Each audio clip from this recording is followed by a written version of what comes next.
이 이야기는 한 모임에서 조용히 꺼내진 기록에서 시작된다. 어두운 겨울밤, 벽난로 앞에 둘러앉은 사람들 사이에서 한 남자가 오래된 원고를 꺼냈고 그 속에는 한 젊은 가정교사의 체험이 적혀 있었다. 그녀는 아직 세상 물정을 많이 알지 못하는 젊은 여성이었다.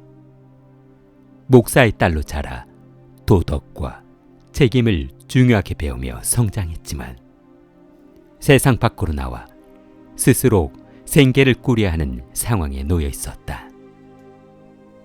런던에서 그녀는 한 신사를 만났다. 그는 세련되고 매력적인 남자였으며 무엇보다 지나치게 무심해 보일 만큼 냉정한 사람이었다. 그는 그녀에게 제안을 한다. 시골에 있는 자신의 조카 2명을 돌봐달라는 일이었고 조건은 단 하나. 어떤 문제가 생겨도 자신에게 알리지 말고 스스로 해결하라는 것이었다. 그 말은 단순한 부탁처럼 들렸지만 어딘가 책임을 떠넘기는 듯한 뉘앙스를 담고 있었다.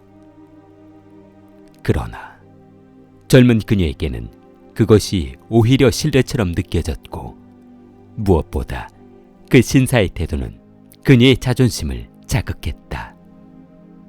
그녀는 그 제안을 받아들인다. 그리고 며칠 뒤 블라이 저택이라 불리는 외딸 시골 저택으로 향하게 된다. 저택은 생각보다 아름다웠다. 넓은 정원과 고풍스러운 물건, 그리고 고요한 공기가 흐르는 그곳은 겉보기에는 평화로웠으며 그녀는 첫인상만으로도 일이 잘 될 것이라 믿고 싶었다. 그곳에는 이미 관리인인 그로스 부인이 있었다. 온화하고 충실한 인상이었으며 무엇이든 도와주겠다는 태도로 그녀를 맞이했다. 그리고 2 아이가 있었다. 소녀 마일스와 소녀 플로라. 그들은 마치 그림 속에서 튀어나온 것처럼 순수하고 사랑스러운 외모를 지니고 있었다. 처음 며칠은 완벽에 가까웠다. 아이들은 예의 바르고 똑똑했으며 저택은 고요했고 그녀는 자신이 이곳에서 큰 역할을 해낼 수 있을 것이라는 묘한 사명감을 느꼈다. 그러나 작은 균열은 아주 조용히 시작되었다. 어느 날 그녀는 마일스가 학교에서 퇴학당했다는 편지를 받는다. 이유는 설명되어 있지 않았고 단지 다시 받아들일 수 없다는 짧은 문장만이 적혀 있었다. 그녀는 당황했지만 아이에게 직접 묻지 못했다. 마일스는 너무도 천진한 얼굴로 그녀를 바라보고 있었고 그 눈빛에는 죄책감도 두려움도 보이지 않았기 때문이다. 어느 저녁 그녀는 혼자 저택 주변을 산책하고 있었다. 노을이 지고 있었고 붉은 빛이 답 꼭대기를 물들이고 있을 때 그녀는 문득 누군가 자신을 내려다보고 있다는 느낌을 받았다. 그녀는 고개를 들었다. 그리고 답 위에 서 있는 한 남자를 보았다. 그 남자는 모자를 쓰지 않았고 낯선 얼굴이었으며 눈빛은 기묘할 정도로 뚜렷하게 그녀를 응시하고 있었다. 그는 아무 말도 하지 않았고 움직이지도 않았으며 단지 바라보고 있을 뿐이었다. 그녀는 그가 저택의 하인일 것이라 생각하려 했다. 그러나 그 얼굴에는 설명할 수 없는 냉기가 서려 있었고 무엇보다 그 눈빛은 마치 그녀를 알고 있는 사람처럼 집요했다. 잠시 후 그 남자는 사라졌다. 그녀는 그로스 부인에게 그 사실을 이야기했다. 그리고 그녀의 묘사를 들은 그로스 부인의 얼굴이 창백해지는 것을 보았다. 그 남자의 이름은 피터 퀸트. 과거 저택의 집사였고 이미 몇 달 전 죽은 인물이었다. 그녀는 그 말을 믿을 수 없었다. 그러나 동시에 자신이 본 그 얼굴이 너무도 생생했기에 단순한 착각이라고 말할 수도 없었다. 며칠 뒤, 이번에는 플로라가 호숫가에서 혼자 놀고 있을 때였다. 그녀는 멀리 물가 건너편에 서 있는 검은 옷의 여인을 보았고 그 여인은 아무런 움직임 없이 플로라를 바라보고 있었다. 그녀는 그 여인을 뚜렷이 보았다. 슬픔과 냉기가 뒤섞인 얼굴, 그리고 아이를 향한 이상한 집착이 느껴지는 시선이었다. 그로스 부인은 또다시 창백해졌다. 그 여인은 이전 가정교사였던 제살량이었고 그녀 역시 이미 죽은 사람이었다. 그 순간부터 그녀의 마음속에는 한 가지 확신이 자리 잡는다. 그들은 돌아왔다고. 그리고 그 목적은 아이들이라고. 그러나 이상한 점이 있었다. 아이들은 아무것도 모르는 듯 행동했다. 마일스와 플로라는 언제나 천진하게 웃고 있었고 유령에 대한 두려움은 전혀 보이지 않았다. 그녀는 점점 더 혼란스러워졌다. 혹시 아이들이 일부러 모르는 척하는 것은 아닐까? 아니면 자신만이 그들을 보고 있는 것은 아닐까? 하는 의심이 머릿속을 맴돌았다. 저택의 공기는 이전과 달라졌다. 조용함은 더 무거워졌고 밤이 되면 복도는 길게 늘어져 있었으며 창밖의 그림자는 유난히 짙어 보였다. 그는 결심한다. 아이들을 지켜야 한다고. 설령 그 존재들이 눈에 보이지 않는 악령이라 하더라도 자신이 막아내야 한다고 스스로를 다 잡는다. 그러나 그녀는 아직 깨닫지 못했다. 정말로 저택에 유령이 있는 것인지 아니면 그 공포가 그녀의 마음속에서 자라난 것인지 말이다.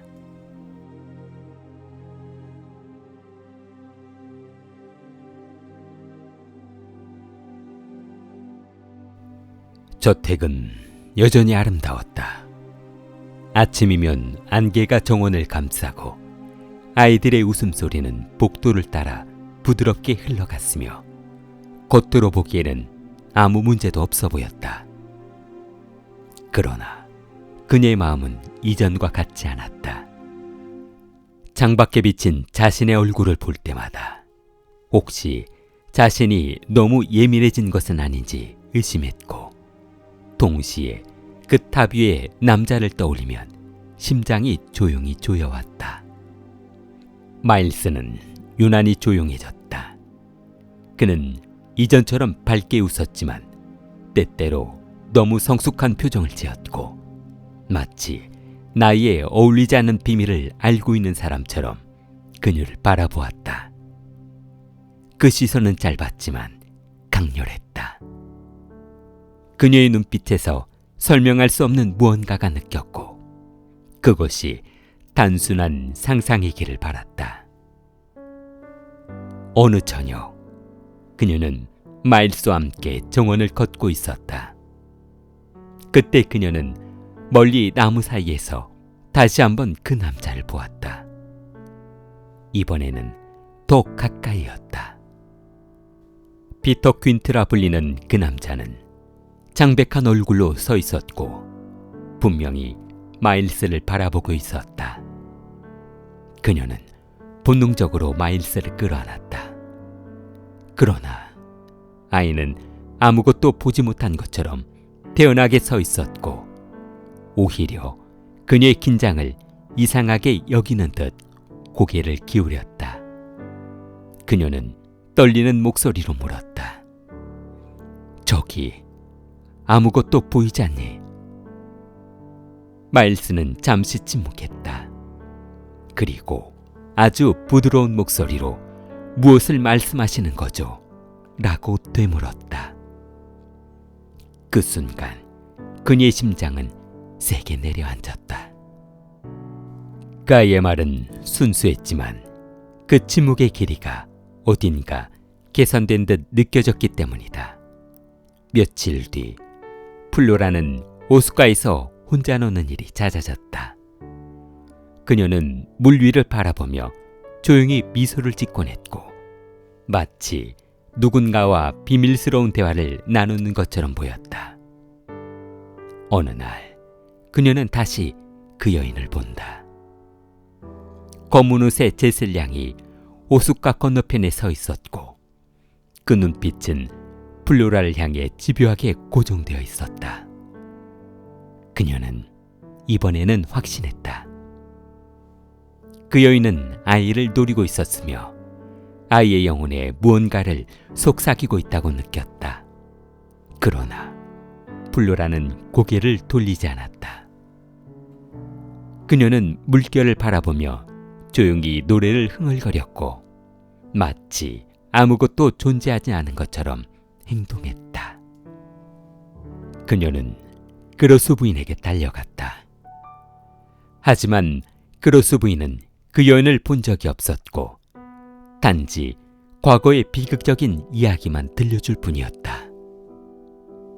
피터 퀸트는 아이들과 가까웠다고 했다. 특히 마일스와는 지나치게 친밀했고 어른으로서 넘지 말아야 할 경계를 자주 넘었다는 소문이 있었다. 제셀랑 역시 플로라를 유독 사랑했다. 그러나 그녀는 점점 침울해졌고 결국 비극적인 죽음을 맞이했다는 이야기만이 남아있었다. 그녀는 그 이야기를 듣는 순간 확신을 굳혔다. 그들은 아이들을 다시 차지하려 돌아온 것이라고. 그리고 자신은 그 사이를 막아야 하는 마지막 장벽이라고 생각하게 되었다.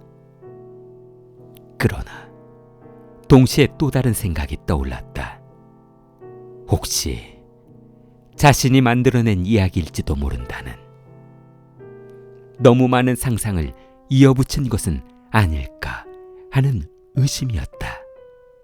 그날 밤 그녀는 복도를 걷다가 갑자기 멈춰섰다. 복도 끝 창문에 누군가 서 있는 것이 보였기 때문이다. 그것은 분명 사람의 형체였다. 그러나 다가가자 아무것도 없었고 창문에는 오직 자신의 창백한 얼굴만이 비치고 있었다. 그녀는 숨을 깊게 들이마셨다. 그리고 처음으로 두려워했다. 유령이 아니라 자신의 마음을. 아이들은 여전히 완벽했다. 너무 완벽해서 오히려 부자연스러웠고 그 순수함은 마치 연극처럼 정교하게 유지되는 듯 보였다. 마일스는 어느 날 밤 몰래 일어나 창가에 서 있었다. 그녀가 다가가자 아이는 놀라지 않았고 오히려 별이 예뻐서요 라고 대답했다. 그러나 그의 눈은 창밖이 아니라 마치 어둠 속 어딘가를 바라보는 듯 보였다. 그녀는 결심한다. 아이들에게 진실을 끌어내겠다고. 무엇이 이들을 조종하는지 밝혀내겠다고 스스로 다짐한다. 그러나 진실이 무엇이든 그것은 점점 더 그녀를 몰아붙이고 있었다. 저택은 여전히 조용했다. 그러나 그 침묵 속에는 보이지 않는 무언가가 천천히 숨을 쉬고 있었다.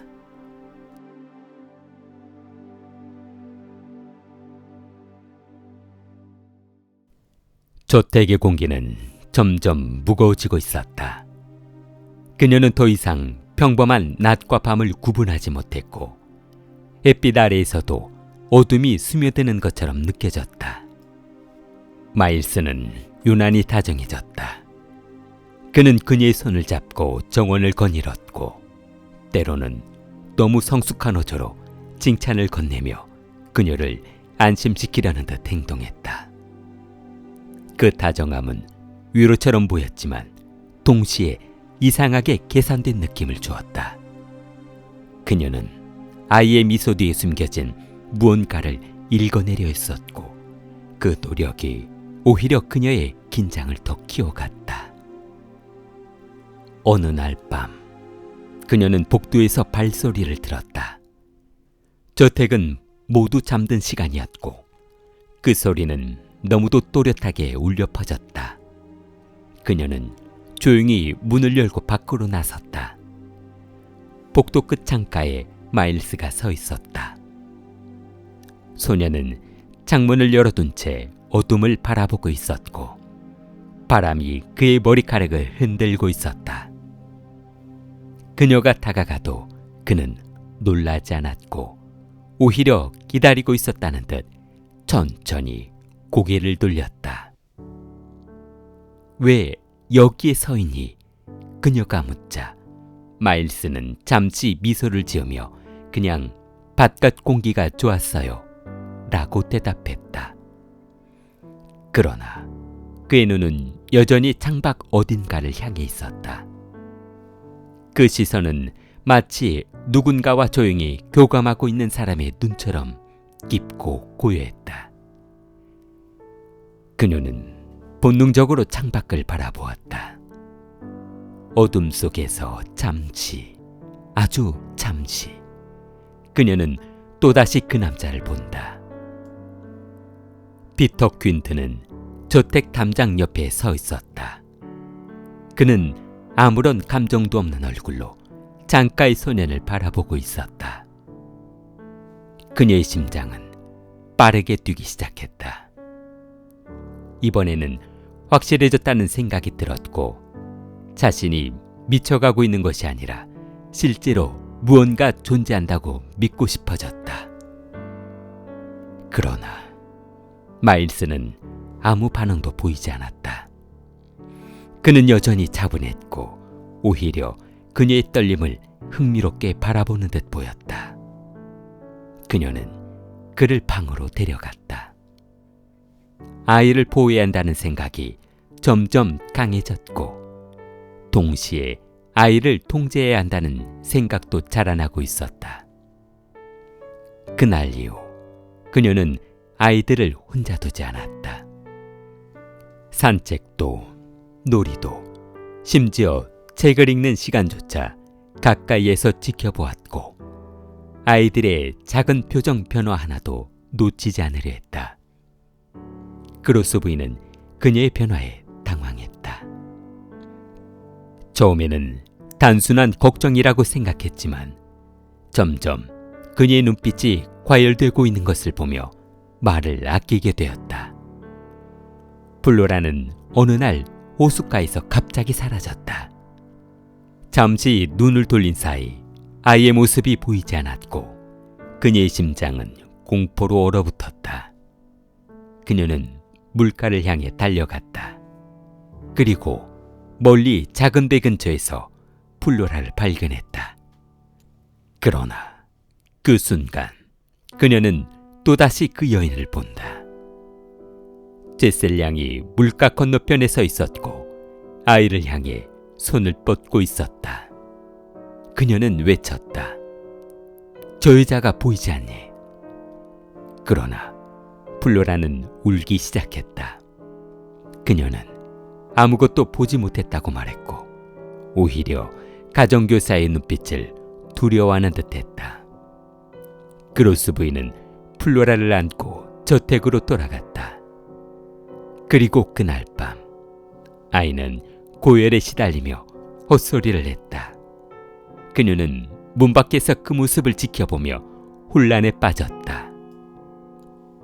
아이를 지키려는 자신의 행동이 오히려 아이를 몰아붙인 것은 아닐까 하는 의심이 처음으로 또렷하게 떠올랐다.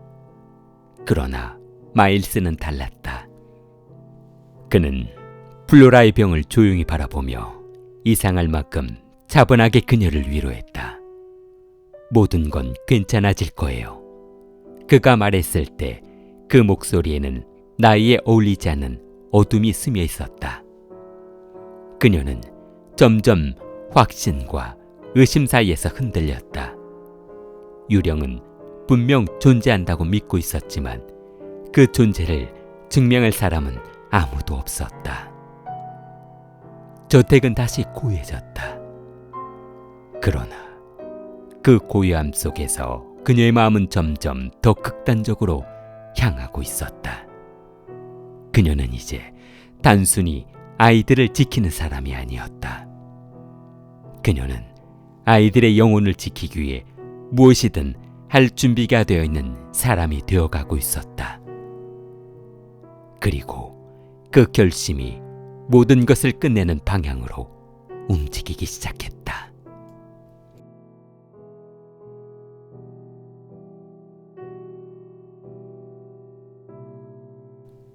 플로라는 결국 저택을 떠났다. 고열 속에서 울부짖던 아이는 그로스 부인의 손에 이끌려 친척집으로 보내졌고 저택에는 이제 그녀와 마일스 둘만이 남았다. 저택은 더 넓어 보였다. 발소리는 더 크게 울렸고 밤이 되면 복도는 끝이 보이지 않을 만큼 길게 늘어졌다. 그녀는 이제 확신했다. 모든 것이 마일스를 중심으로 움직이고 있으며 피터 퀸티의 존재 또한 소년과 연결되어 있다고 믿게 되었다. 마일스는 여전히 부드러웠다. 그는 그녀를 가장 친절한 선생님이라고 불렀고 다정하게 손을 잡으며 미소 지었지만 그 미소 뒤에는 읽히지 않는 무언가가 있었다. 어느 날 저녁 그녀는 결심한다. 더 이상 침묵을 허락하지 않겠다고, 진실을 끌어내겠다고. 폭풍이 몰아치는 밤이었다. 창문이 흔들리고 바람이 문틈을 울렸으며 촛불은 위태롭게 흔들리고 있었다. 그녀는 마일스를 거실로 불렀다. 불빛 아래 소년의 얼굴은 천사처럼 맑았지만 눈동자는 깊은 어둠을 담고 있었다. 왜 학교에서 쫓겨났니? 그녀는 조용하지만 단호하게 물었다. 마일스는 처음으로 시선을 피했다. 그리고 잠시 침묵한 뒤 장난처럼 웃으며 별일 아니었어요 라고 말했다. 그 웃음은 너무 가벼웠다. 그녀는 그 가벼움이 오히려 무겁게 느껴졌고 아이가 무언가를 숨기고 있다는 확신이 더욱 강해졌다. 그때 그녀는 창밖을 보았다. 저택 정원 한가운데 피터 퀸트가 서 있었다. 이번에는 분명했다. 그의 시선은 창문을 향해 고정되어 있었고 그 표정은 마일스를 향한 집요한 소유욕처럼 보였다. 그녀는 거의 비명에 가까운 목소리로 외쳤다. 저기 있잖아. 저 남자가 너를 부르고 있어. 마일스의 얼굴이 순간 굳었다. 그러나 그것은 공포 때문이 아니라 무언가 들킨 사람의 표정처럼 보였다. 아무도 없어요. 그는 낮게 속삭였다. 그녀는 아이의 어깨를 붙잡았다. 그의 체온이 느껴졌고 심장이 뛰는 것이 손끝으로 전해졌다. 그를 보지 못했니? 그가 너를 데려가려고 하고 있어. 마일스는 숨을 크게 들이쉬었다. 그리고 처음으로 아주 천천히 말했다. 그만하세요. 그 두 단어는 아이의 입에서 나왔지만 어른의 목소리처럼 들렸다. 그녀는 그 순간 자신이 밀려나고 있다는 느낌을 받았다. 바람이 더 세게 불었다. 창문이 덜컹거리며 흔들렸고 촛불이 꺼질 듯 위태로웠다. 그녀는 창밖을 다시 가리켰다. 그러나 이번에는 아무것도 보이지 않았다. 텅 빈 정원, 흔들리는 나무들, 그리고 어둠뿐이었다. 그녀는 순간 혼란에 빠졌다. 조금 전까지 분명히 보았던 형체가 사라졌고 그 공백은 그녀의 확신을 흔들기 시작했다. 그러나 그녀는 물러서지 않았다. 그가 여기 있어, 마일스. 그가 너를 부르고 있어.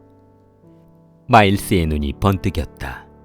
그는 갑자기 그녀의 발을 뿌리쳤다. 제가 누구를 부른 적이 있나요? 그는 낮고 빠르게 말했다. 그녀는 아이를 꼭 끌어안았다. 나는 널 지키고 있어. 그 순간 마일스의 얼굴이 창백해졌다. 그는 숨을 헐떡이며 창문 쪽을 바라보았다. 그가 사라졌나요? 소년이 떨리는 목소리로 물었다. 그녀의 심장은 멈출 듯 뛰었다. 마일스가 드디어 본 것일까? 아니면 그녀의 말에 이끌린 것일까? 그래, 그는 갔어. 그녀는 속삭였다. 소녀는 그녀의 품 안에서 몸을 떨었다. 그리고 갑자기 모든 힘이 빠진 듯 쭉 늘어졌다. 그녀는 그를 더욱 세게 안았다. 괜찮아. 이제 괜찮아. 그러나 마일스의 몸은 움직이지 않았다. 그의 숨은 멎어 있었고 눈은 반쯤 감긴 채 아무것도 보지 못하고 있었다. 방 안은 완전히 고해졌다. 폭풍 소리조차 멀어졌고 그녀의 숨소리만이 들렸다. 그녀는 천천히 고개를 들었다. 창밖에는 아무도 없었다. 정원은 비어 있었고 탑도 담장도 그 어디에도 형체는 없었다. 그녀는 마지막으로 묻는다. 정말로 그들이 돌아왔던 것일까? 아니면 아이들을 지키겠다는 그녀의 열망이 끝내 하나의 숨을 조여버린 것일까? 조택은 다시 침묵 속에 잠겼다.